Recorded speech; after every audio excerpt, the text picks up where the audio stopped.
ನಾನು ನಿಮ್ಮ ಶಾಗಿರ್ದ.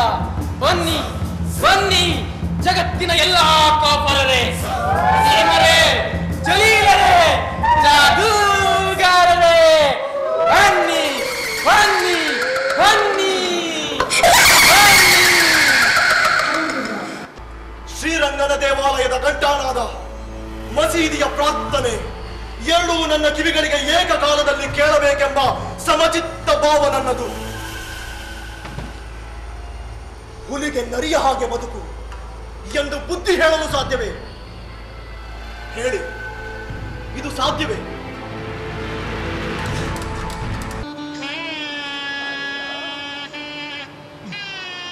ಟಿಪ್ಪು ಹುಟ್ಟೋದಕ್ಕೆ ಮುಂಚೆ ಮಸ್ತಾನ್ ಟಿಪ್ಪು ಒಲಿಯವರ ಹತ್ರ ದುವಾ ಮಾಡಿಸಿಕೊಳ್ಳಲು ಹೋಗಿದ್ದೆ. ಆಗ ಅವರು, ನೀನು ಸುಲ್ತಾನ್ ಲಡಾಯಿಯಲ್ಲಿ ಕೊಚ್ಚಿ ಹಾಕಿಕೊಂಡಿರುವ ಮಕ್ಕಳನ್ನ ಮಾತ್ರ ಇರೋದು ಅಂದ್ರು. ಆದ್ರೆ ಇಲ್ಲಿ ನೋಡು, ಲಡಾಯಿಯಲ್ಲಿ ಕೊಚ್ಚಿ ಹಾಕಿಸಿಕೊಂಡಿರುವ ಎಷ್ಟೊಂದು ಮಕ್ಕಳನ್ನು ಈ ಭೂಮಿ ತಾಯಿ ಎತ್ತಿದ್ದಾಳೆ.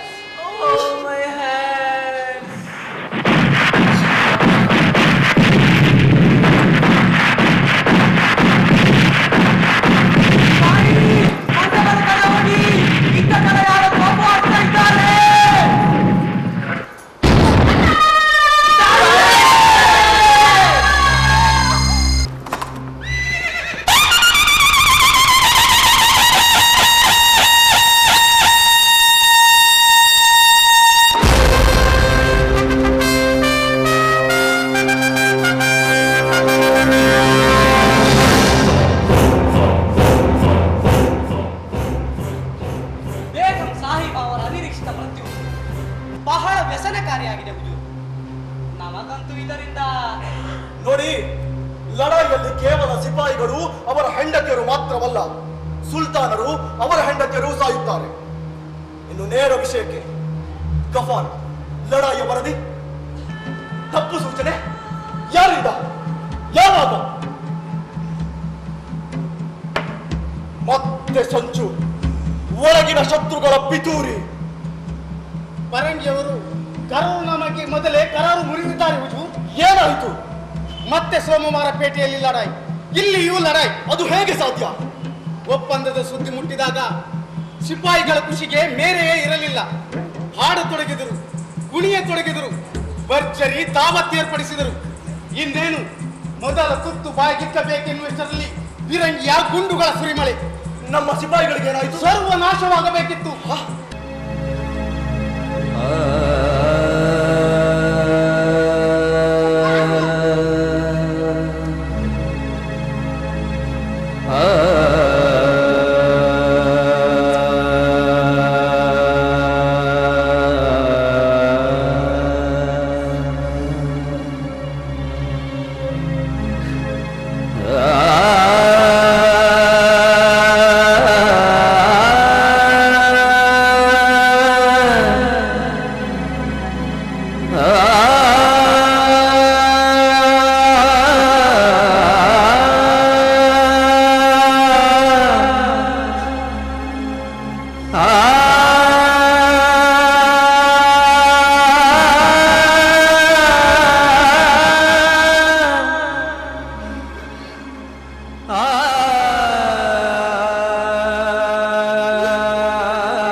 ವಿಗ್ರಹಗಳ ಬಾಯಲ್ಲಿ ಜಯಕಾರ ಹಾಕಿಸಿಕೊಳ್ಳುವುದನ್ನ ಕೇಳಿ ನಿಮ್ಮ ಕ್ಷತ್ರಿಯ ದೇಹ ಕಾದೆಣ್ಣೆಯ ಕೊಪ್ಪರಿಗೆಗೆ ಹಾಕಿದಂತಾಗಲಿಲ್ಲವೇ ತಾಯಿ? ಟಿಪ್ಪುವಿನ ಜೊತೆ ಇನ್ನೊಂದು ಯುದ್ಧವಾದರೆ ಅವರಿಂದ ನಮಗೆ ನೆರವು ಸಿಕ್ಕೋ ಸಾಧ್ಯವೇನು? ನಾವು ಭಗವಾನರೇ ಸಾಕು. ನಿಜಾಮನು ತೆವಳಿಯೇ ಬಿಡುತ್ತಾನೆ. ಆದರೆ ಮರಾಠರಿಗೆ ಇತ್ತೀಚೆಗೆ ಮಹತ್ವಾಕಾಂಕ್ಷೆಗಳು.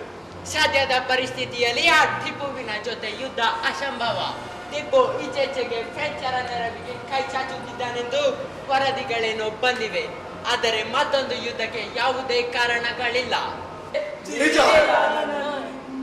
ಇವರು ನಮ್ಮ ಸಿಪಾಯಿಗಳು, ಶಾಂತಿ ಕಾಲದ ಸಿಪಾಯಿಗಳು. ಈಗ ನಾವು ನಿರಾಶ್ರಿತರು. ನಾವೆಲ್ಲರೂ ಒಂದಾಗಿ ಅಲ್ಲಾಹನ ಹುಕುಮ್ಮತ್ತಿಗೆ ಬಂದಿದ್ದೇವೆ. ನೋಡಿ, ಇವರಿಗೆಲ್ಲ ನಮ್ಮ ಧರ್ಮಶಾಲೆಗಳು, ಕೋಟೆ, ಮಸೀದಿ, ಮಂಟಪಗಳಲ್ಲಿ ವಸತಿಯಾಗಲಿ. ನಾನು ಬಂದದ್ದು ಆ ಶಾಪಕ್ಕಾಗಿ ಅಲ್ಲ, ವರಕ್ಕಾಗಿ. ನಿನ್ನಂತ ಮೂರ್ಖರಿಗೆ ಶಾಪ ವರಗಳ ಹೊರತು ಗೊತ್ತಿಲ್ಲ. ನಿನ್ನ ಮಗನಿಗಾದ್ರೂ ಗೊತ್ತಿರಬಹುದು. ನಾನು ಕೇಳ್ತೇನೆ, ಅಲ್ಲಾಹನ ಹೆಸರಲ್ಲಿ ಕುರ್ಬಾನಿ ಅವರು ಯಾರು ತಯಾರು?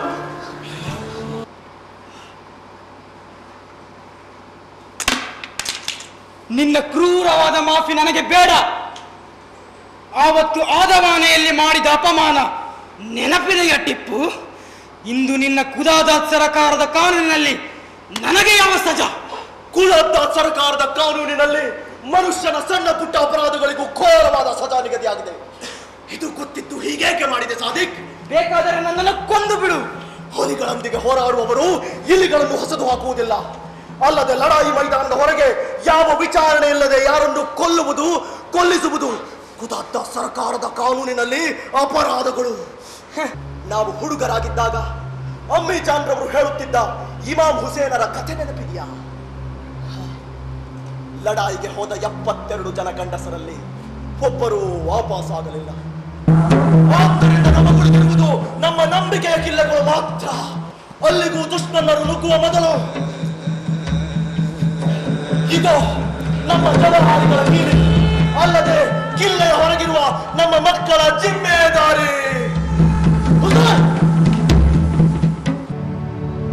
ನಾವೇನೋ ನಿನ್ನ ಚದುರಂಗದ ತಾಳಗಳು, ನಾವೇನೋ ಬರಿಕೊಳಲು, ನೀನು ಅದರಲ್ಲಿ ಸೂಸುವ ರಾಗ. ನಾವೇನೋ ನಿನ್ನ ಗಾಳಿ ಬೀಸುವ ಕಡೆ ಪಟ ಪಟ ಪಡೆಯುವ ಬಾವುಟಗಳು. ನಿನ್ನ ಕಾಣದ ಗಾಳಿ ನಮ್ಮನ್ನು ಜಗದುದ್ದ ಜಗದಗಲ ಹಾಯಿಸುವ